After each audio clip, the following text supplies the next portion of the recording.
Ya, Selamat pagi Ibu Eri. apa kabar? Baik dan luar biasa. Bagaimana kabar Ibu?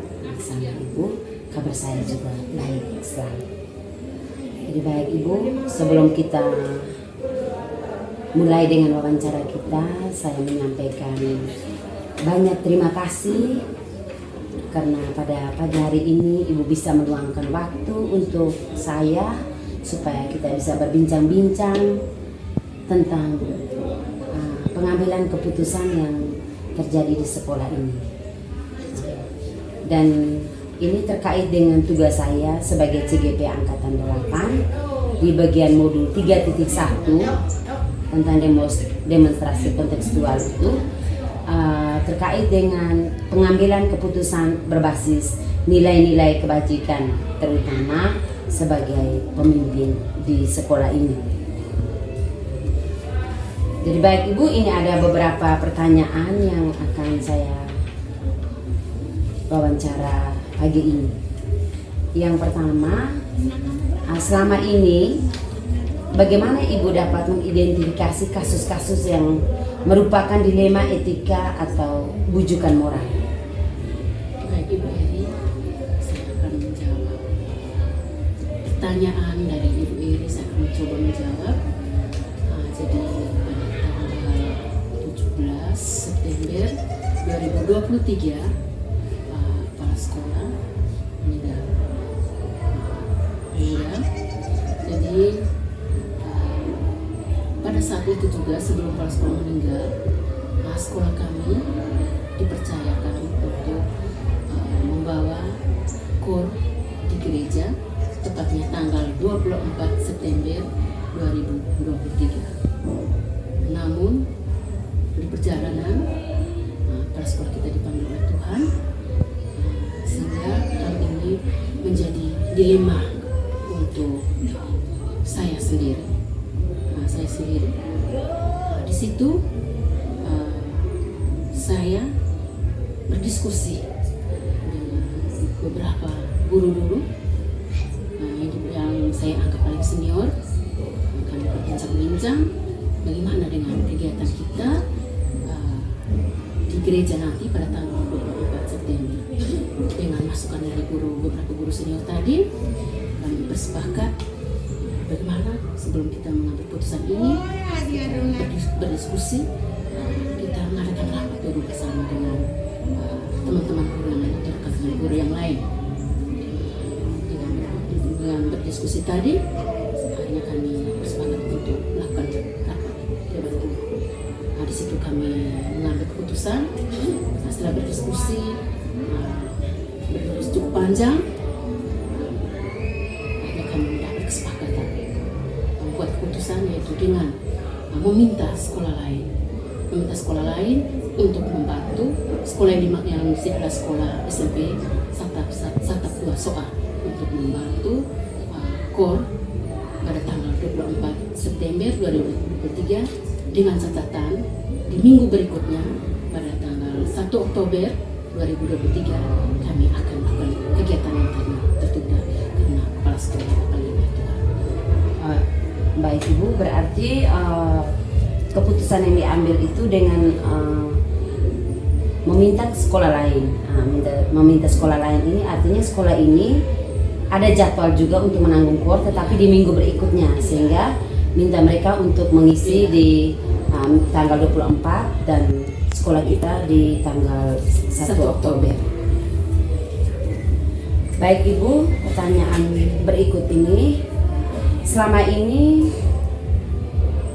bagaimana Ibu menjalankan pengambilan keputusan di sekolah ini,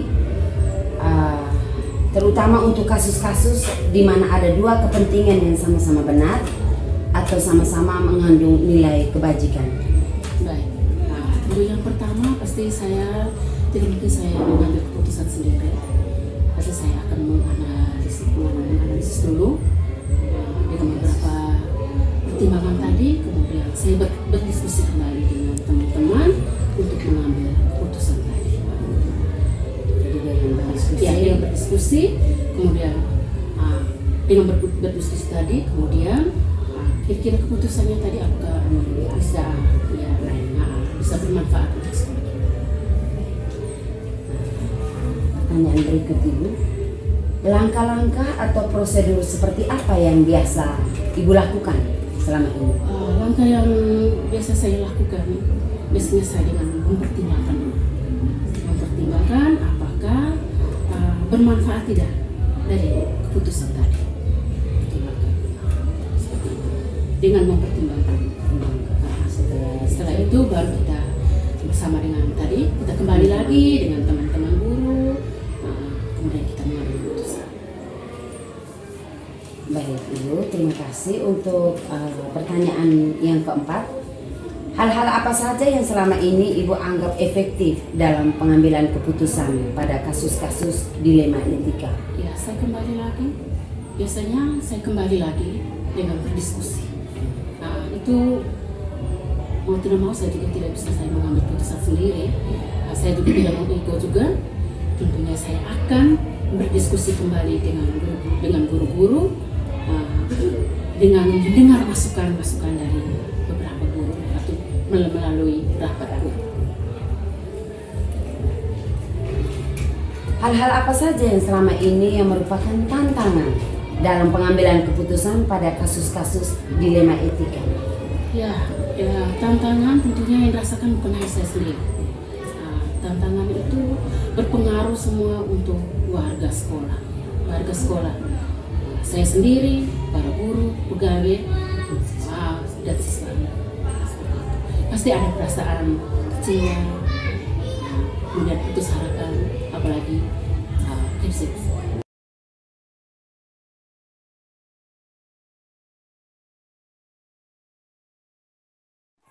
Selamat siang Ibu. Ya, selamat siang Ibu. Terima kasih sudah berkunjung ke sekolah kami.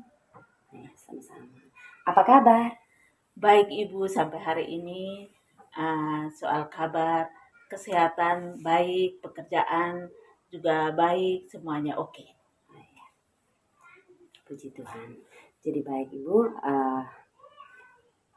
sebelumnya saya menyampaikan banyak terima kasih karena pada siang hari ini Ibu bisa meluangkan waktu untuk saya sehingga kita bisa berbincang-bincang sedikit tentang bagaimana cara pengambilan keputusan yang tepat yang terjadi di sekolah ini.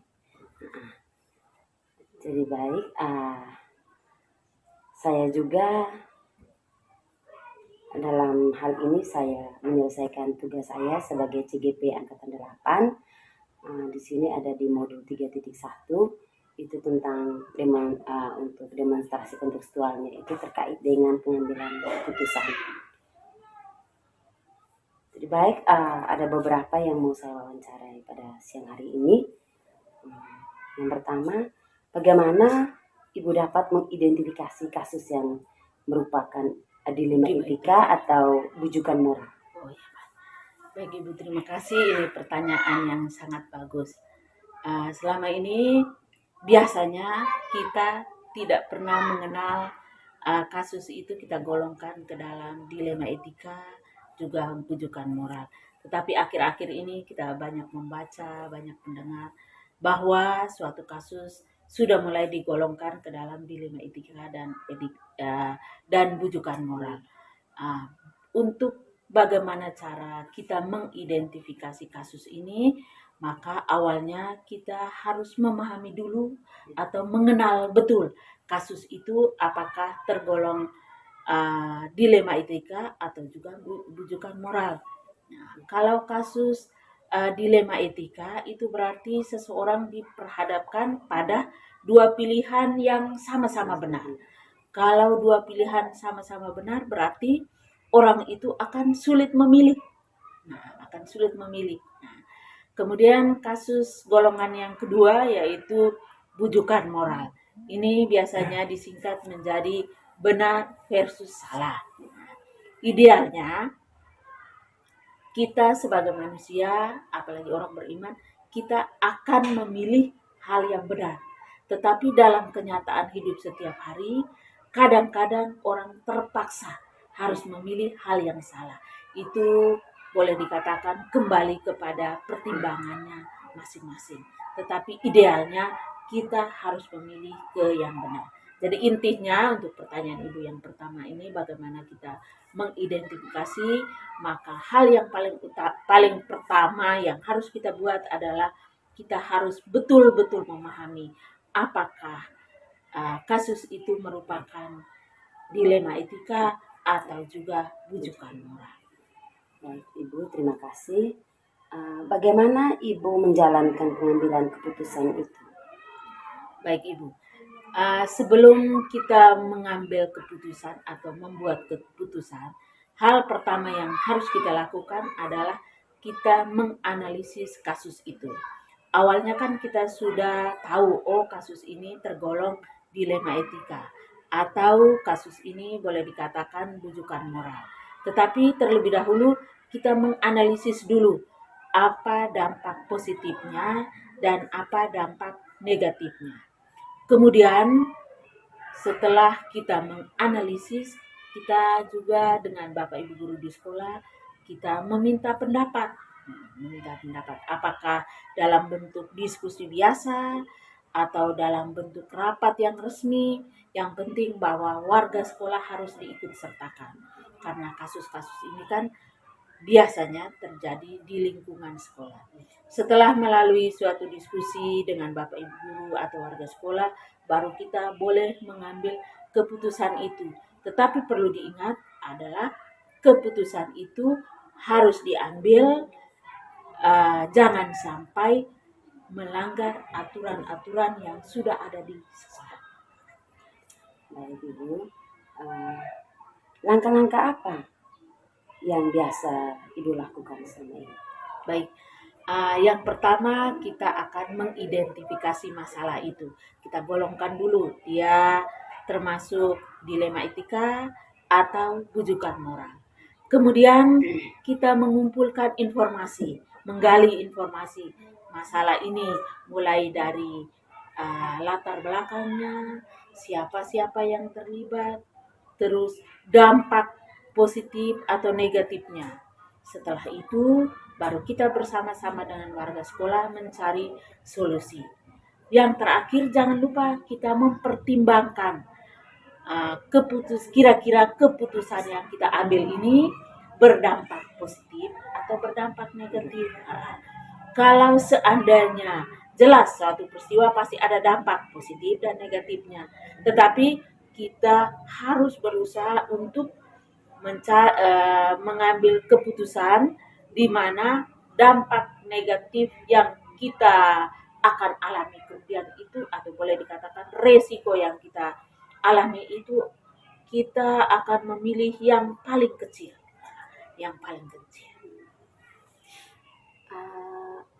Apa saja hal-hal yang Ibu anggap efektif dalam pengambilan keputusan ini? Ya, menurut saya hal-hal yang saya anggap positif, efektif itu adalah yang pertama menganalisis dampaknya. Itu harus. Dan beberapa masalah yang sudah kami buat keputusan, kita mendahulunya dengan menganalisis dampaknya, negatif dan positif. Kemudian keputusan yang kita ambil bukan keputusan dari diri sendiri, tetapi keputusan yang berasal dari hasil musyawarah, hasil diskusi dengan Bapak Ibu guru. Karena dampak yang akan terjadi dari kasus ini atau dampak yang akan terjadi apabila keputusan yang kita ambil adalah bukan untuk pribadi kita, tetapi menyangkut lingkungan sekolah. Berarti yang merasakan itu adalah kepala sekolah sebagai pemimpinnya, yang merasakan itu adalah Bapak Ibu guru, yang merasakan juga adalah siswa di sekolah. Begitu. Ya, baik, terima kasih dari hal-hal yang sudah disampaikan tadi. Apakah ada tantangan dalam pengambilan keputusannya? Oke, biasanya ada tantangan, dan tantangan yang boleh dikatakan berat itu adalah perasaan dalam diri. Kadang-kadang rasa subjektif dari dalam diri sangat mempengaruhi kegiatan pengambilan keputusan. Dan sebagai seorang pemimpin, rasa itu harus kita buang jauh-jauh. karena pada akhirnya keputusan itu akan kita jalani dan dampak yang kita alami bukan cuma kepala sekolahnya, tetapi bapak ibu gurunya, siswanya, bahkan lingkungan sekolahnya. Sehingga kita berusaha untuk mengambil resiko yang paling kecil, dan itu uh, bukan niat, tetapi biasanya yang saya buat adalah seperti itu. Baik Ibu, apakah Ibu memiliki jadwal untuk sebuah penyelesaian kasus ini? Ya, baik Ibu. Soal jadwal ini tergantung dari mudah dan rumitnya sebuah kasus. Nah, kalau kasus itu menurut kita mudah, gampang, berarti bisa kita lakukan pada saat itu juga dan tidak perlu melibatkan orang banyak. Nah, bisa cuma kepala sekolah, bisa cuma beberapa bapak ibu guru, bisa juga semua bapak ibu guru. Tetapi apabila kasus yang kita hadapi itu cukup rumit, maka kita membutuhkan orang lain. Jadi antara kepala sekolah, bapak ibu guru, kalau membutuhkan siswa, maka kita panggil siswa. Tetapi misalnya juga kita membutuhkan masyarakat yang di sekitar kita. Bisa juga kita membutuhkan orang atau lembaga di atas sekolah. Baik Ibu, terima kasih. Adakah seseorang atau faktor-faktor apa yang selama ini mempermudah untuk membantu Ibu dalam pengambilan keputusan ini? Baik, soal ada seseorang atau ada faktor, biasanya ada. Pada saat kita mengambil keputusan, apabila kasus itu sederhana atau kasus yang mudah, berarti mungkin kita tidak membutuhkan orang.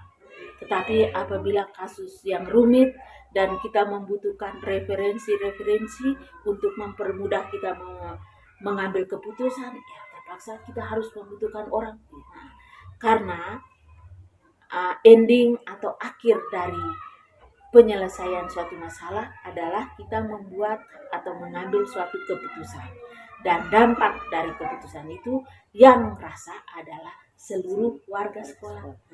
Sehingga perlu ada orang. Kemudian kalau mau bilang faktor, faktor yang paling utama adalah dalam diri, kalau sebagai pemimpin, dalam diri atau hati dari pemimpin itu. Dalam suasana hati yang tentram, aman, berarti segala sesuatu proses pengambilan keputusan pasti lancar. Tetapi kalau ada faktor-faktor lain, suasana hati yang lagi tidak enak, atau juga suasana lingkungan lagi tidak enak, itu juga bisa mempengaruhi pengambilan keputusan. Baik Ibu, terima kasih. Ini pertanyaan yang terakhir dari saya. Dari semua hal yang telah disampaikan tadi, kira-kira pembelajaran apa yang dapat Ibu petik dari pengalaman Ibu dalam mengambil keputusan? Baik Ibu, hal yang dapat saya pelajari di sini adalah kita tidak boleh gegabah dalam membuat keputusan. Hal yang paling utama adalah kita harus memahami itu apakah masuk dilema etika atau masuk bujukan moral. Kita pahami dulu itu sehingga memudahkan kita untuk mengambil keputusan, sehingga kita tidak gegabah. Karena seperti tadi saya katakan, dampak dari pengambilan keputusan yang rasa adalah kita juga. Baik, terima kasih Ibu atas waktunya. Saya juga mendapatkan banyak pengalaman hari ini, sehingga saya bisa belajar hari ini, saya bisa menentukan pengambilan keputusan ke depan. Jika ada kasus yang terjadi di mana saya sebagai pemimpin atau di sekolah maupun pemimpin pembelajaran, saya bisa tepat dalam mengambil keputusan. Jadi baik Ibu, terima kasih atas waktunya. Selamat siang. Oke, terima kasih juga Ibu sudah mengunjungi sekolah kami. Mudah-mudahan saya mendoakan kelak ibu mereka bisa menjadi guru yang baik di kemudian hari. Sama-sama.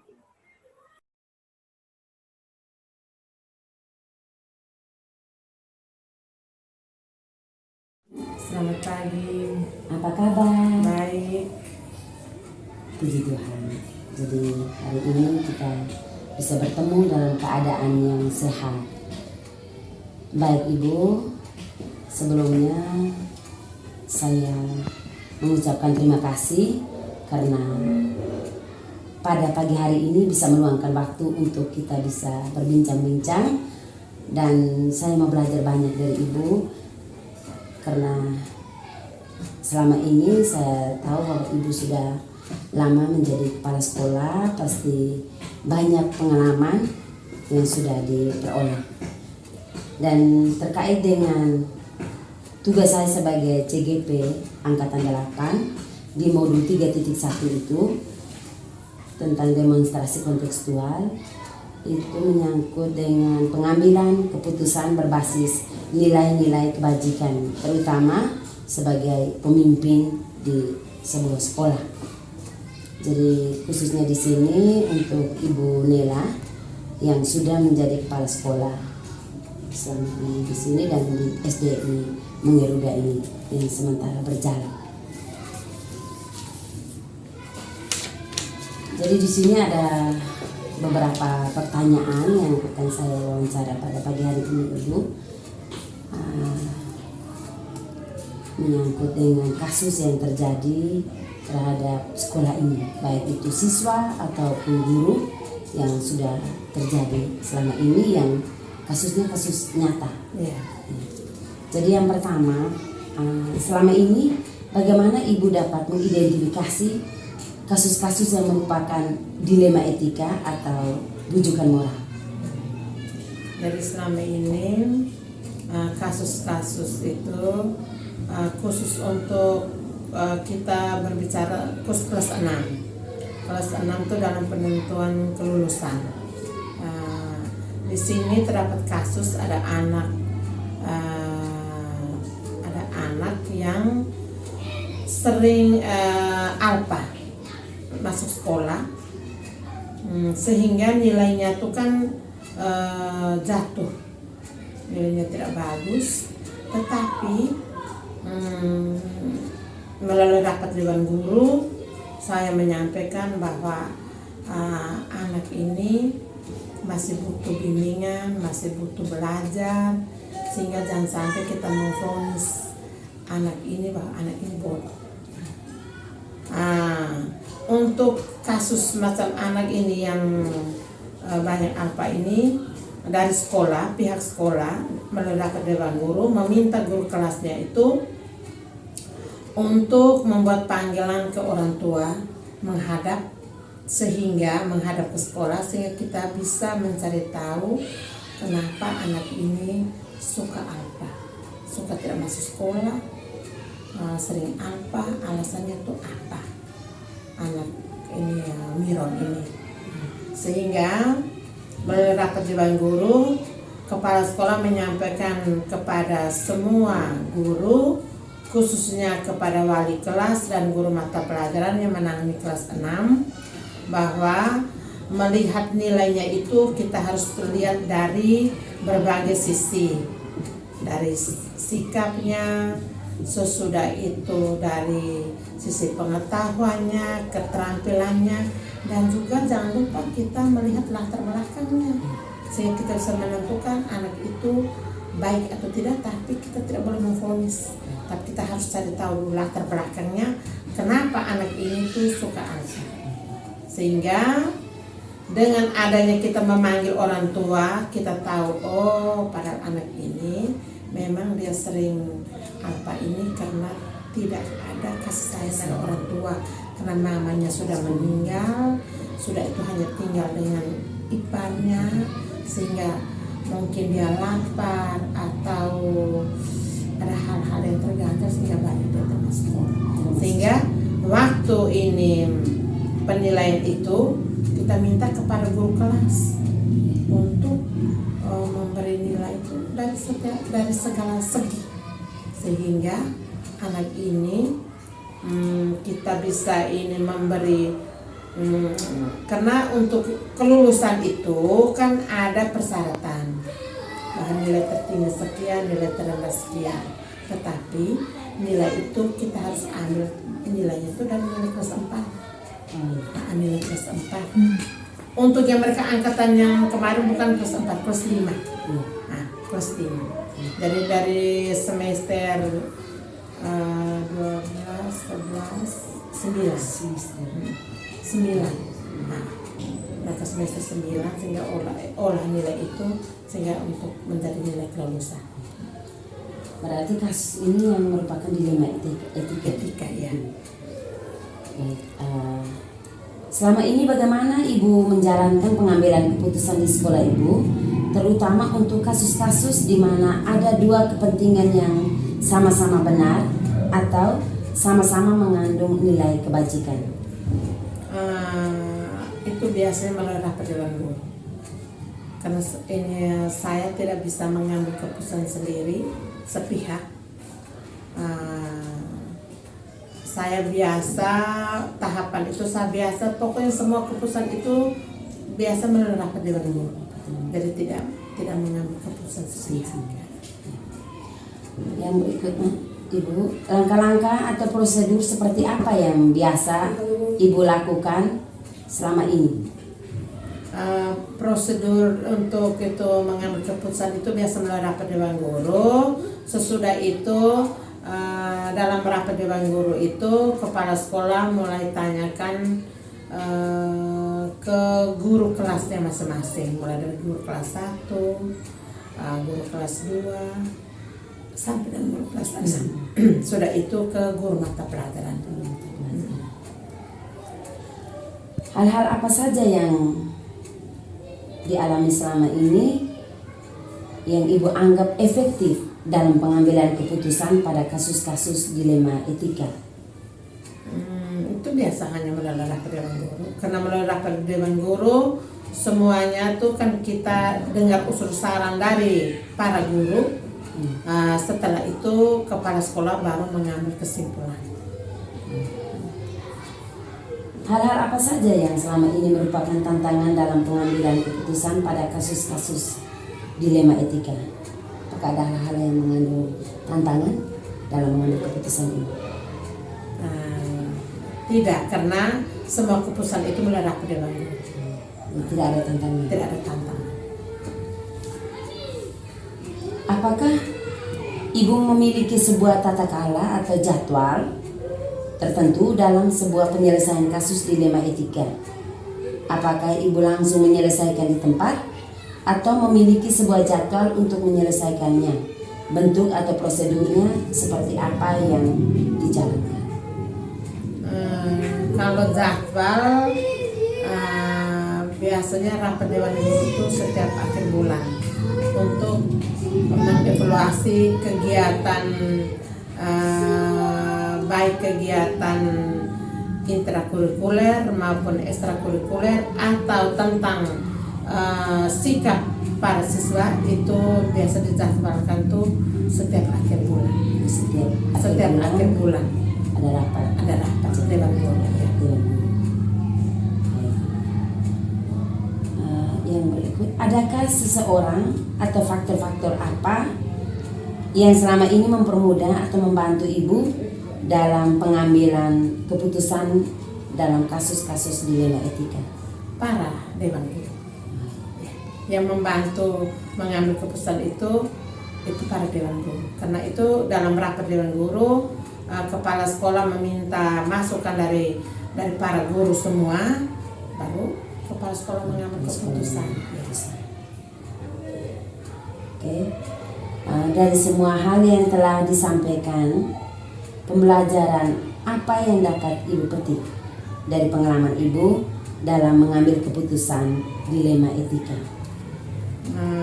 Pembelajaran yang saya petik dari itu pengambil keputusan itu, kepala sekolah merasa lega karena apa yang kita bicarakan dalam rapat dewan guru, semua guru bisa menjalankan itu, dan hasil itu semua siswa itu bisa lulus dan nilai yang baik. Karena kita berpikir bahwa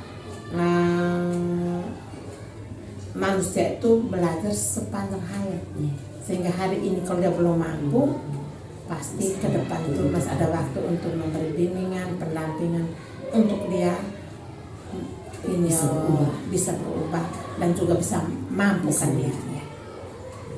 Jadi baik, terima kasih Ibu sudah meluangkan waktunya untuk berbincang-bincang.